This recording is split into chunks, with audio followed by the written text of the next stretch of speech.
Varovanie. Toto video obsahuje množstvo prevlekávajúcich okien.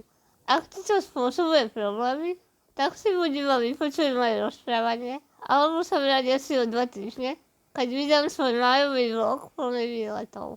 Ahoj, volám sa Petra, som creepy hippie fantazáčka a semiprofesionálna grafička. To znamená, že z času na čas robím rôznorodnú grafiku. Na zákazky moje portfólio môžeš nájsť na mojom webe petraler.sk. Mnohí ľudia sú veľmi prekvapení, keď zistia, že ja, ktorá hýbem rukami tak centimetr doprava a doľava, kreslím. V skutočnosti som začala kresliť a malovať o mnoho skôr ako vôbec písať. Často, keď sa na základnej škole každého žiačaka ľudia pýtali, že čím chce byť, keď bude veľký, tak všetci moji spolužiaci hovorili takéto klasické, že smetiar a astronauta, princezná, speváčka, herečka. A ja som vždy hovorila, že chcem byť maliarkou. Celý život som teda bola umeleckou dušou, ale vtedy mi nedochádzalo, že dôvod, prečo ja chcem byť maliarkou, je, že chcem vyjadriť tie scény z nereálnych svetov, ktoré sa mi objavujú v hlave, a preto mi neskôr došlo, že tou pravou cestou, ktorou sa chcem vydať, je literatúra. Tak či tak som nechcela prestať kresliť, ale postupom času mi kvôli mojej diagnoze spinálna svalová atrofia ochabovali ruky, a preto som sa musela naučiť kresliť pomocou špeciálnych programov a adaptívnych technológií. Dnes používam technológiu Tobii PCI 5, ktorá mi pomáha ovládať celý počítač očami. To znamená, že kam sa pozriem na monitor, tak tam mi príde kurzor a môžem si zvoliť rôzne funkcie, aké sú napríklad ľavé a pravé kliknutie, dvojklik, potiahnutie, rolovanie a tak podobne. Vrátane klávesnice. Na tvorbu grafiky akéhokoľvek druhu používam program Affinity Photo. Tento program má rovnaké funkcie ako Photoshop, pričom Photoshop sa platí mesačne plus minus 30 eur a Affinity Photo sa teraz platí jednorazovo 75 eur. Preto to odporúčam hlavne ľuďom, ktorí majú obmedzený rozpočet, ako napríklad ja na invalidnom dôchodku.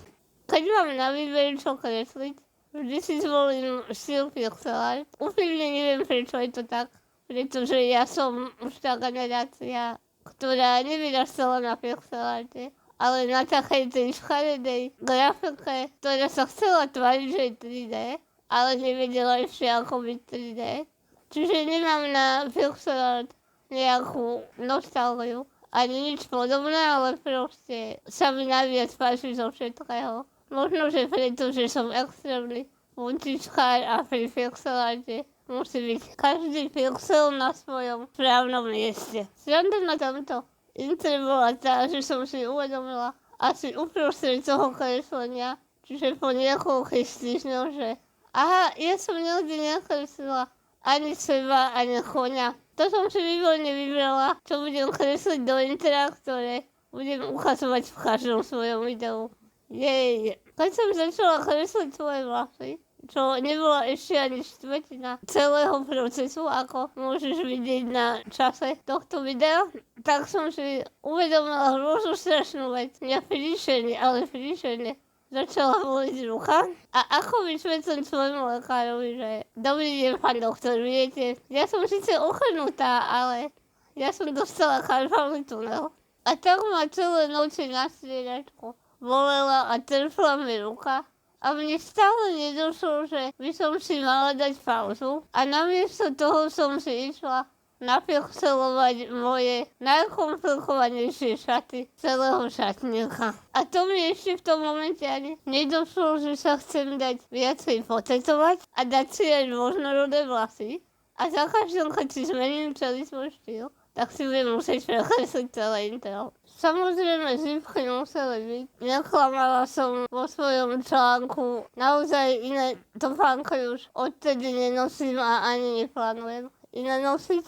V každom prípade som zistila, že bolo pre mňa priaznivé nakresliť samu seba poprvýkrát, pretože sa priznám, že nemám úplne dobrý vzťah s tým pozerať sa na seba po dlhú dobu. A toto kreslenie intra mi trvalo konkrétne mesiac. Každý deň 8 hodín. A zistila som, že sa na seba pozerám o dosť inak. Akože som sa na tú kresbu pozerala s tým, že ako sa mi to podarilo a aká som na tom obrázku pekná, čo je pre mňa veľmi vzácna myšlienka.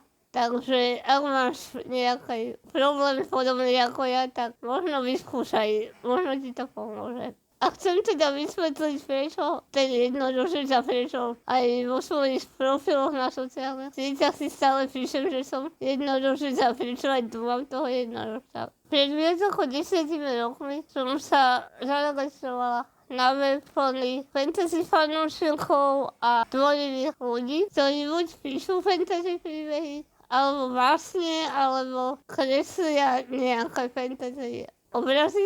Tam som si v tínežerskom veku našla poprvýkrát veľmi dobrých priateľov, ktorí akceptovali každú moju súčasť a tak sme si začali robiť srandu, že ja mám vzácnu diagnózu, veľké zuby a obliekam sa na dlhovoru, tak očividne som jednodušec a nejako mi to prišlo a som sa s tým stotožila. Bolo pre mňa veľmi dôležité, aby tento jednodušec, na ktorom ležím v intre, mal kolesa. A to úplne akože vôbec nie, pretože kráčanie by sa mi ťažko a nevolalo to akože vôbec. Ale pointou bolo to, že nechcem skrývať, že som na vozíku, pretože vozík mi dáva slobodu. A rovnako nie je to pre mňa nič zahambujúce, ale je to súčasťou mojej identity. Na pozadí som si vybrala 7 kníh. Nie je to mojich úplne najobľúbenejších 7 kníh.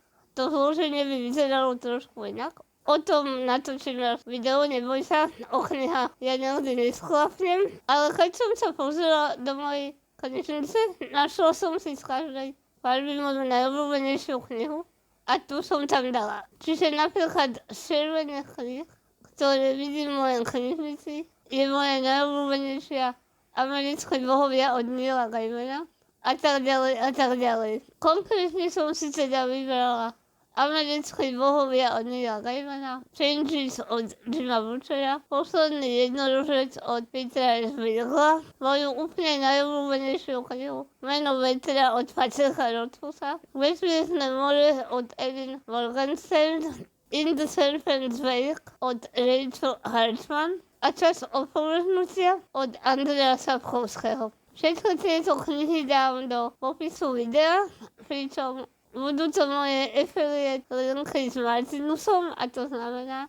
že ak na ne klikneš a následne si čokoľvek objednáš z Martinusu, tak ja z toho nákupu dostanem provízie. A na záver som vydlažila podlahu množstvom prázdnych kníh, pretože môjim životným snom je zaplniť tieto pomyselné prázdne knihy nekonečnom príbehom, ktoré sa zrodili v mojej hlave a tým sa posunúť pred po mojej životnej ceste. A takto teda vyzerá moje hotové intro.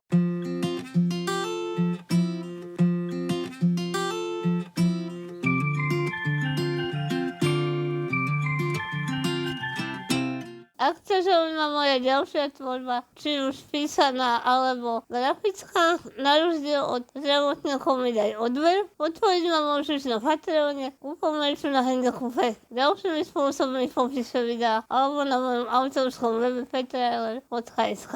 Maj sa fantasticky.